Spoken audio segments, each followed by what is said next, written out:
Hey everyone, Mortgage Nerd here. Want to talk to you about the rates. It's not good. So I'd actually filmed a video several days ago, sent it out to my editor, Carlos, and this video came out of my face talking, but the one on the screen was corrupted, somehow it didn't come up. So let's look at it now. Let's see what we got going on. Again, it's not good. All right, so let's look at the charts. So mortgage bonds down is never good. This was the Georgia election, went down, rates went up about 0.25%. Then they balanced out and we were okay over here actually. Then slowly going down, which wasn't good, but here, this was the catalyst right here, Friday, February 12th. And it just slid, which is very, very bad. Rates went up about 0.5% during that time.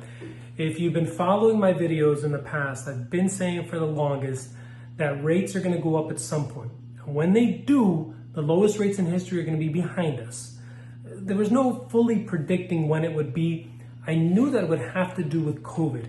That when we finally reached the point where COVID was with a lot of positive news, that we probably weren't going to see those low rates anymore in the twos. For some, we can get you in the twos. I'm not saying we can't. For the most part, it's not as low as it was before, and I don't see a turnaround as of yet.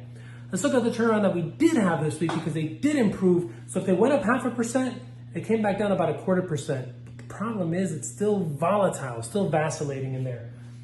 So we're looking at the charts here. And so at this lowest point on the mortgage bonds, that was the highest point of the rates. Last Friday, we had some good news. I went into the weekend a little bit happier. Monday and Tuesday, awesome. Locked in some people right here at the end of the day on Tuesday. But then yesterday wasn't great, even though throughout the day it got better. And then today actually started off really well. When you see this candle that it went all the way up and then it came back down, that's the wick. And then you see I got an alert to lock from this subscription that I have. And it came back down and now it came back up a little bit. But you know, going down or seeing the red, that's not good. You want to see the green. So mortgage bonds are trending in a bad place.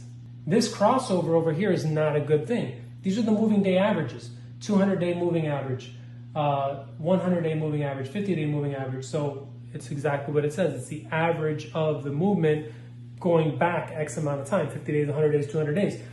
When the 50 crossed over there, that wasn't a good thing. And that was this weekend that happened. So let's look at the 10-year treasury. Now the 10-year treasury goes opposite of the mortgage bonds. If the 10-year treasury is going up, then the interest rates are going up. And this was really the catalyst. Once we got over this level of resistance, this 50% Fibonacci level, 1.188, once we got through that, it was off to the races. I was going to make a video saying in March rates are going to be higher, and it's if we cross that 1.19 or 1.20 Fibonacci retracement level. And I never did because I just haven't had time. It's been hard for me to make these videos lately. And it was true. And it wasn't even my prediction. I'm not going to pretend like I predict all this stuff. I hear a lot of it. I understand it. I do my own research and I say, you know what? I agree with that point of view. Let's move forward with that.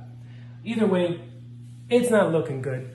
The 10-year treasury came all the way up to this point. At least we know this is our level of resistance, this 1.601 Fibonacci retracement level. So coming up here, we probably won't go through that at this point. We might stay bouncing in this range here. Rates are going to be mostly in the threes for most people. It all depends. We have to check out your scenario and run your APR, which is always going to be a little bit higher than the actual interest rate. But that's all. Phil Stevenson, Mortgage Nerd. I hope you enjoy this rate update. It is Thursday, March 4th. You're going to be watching this on March 5th. Thanks. Bye.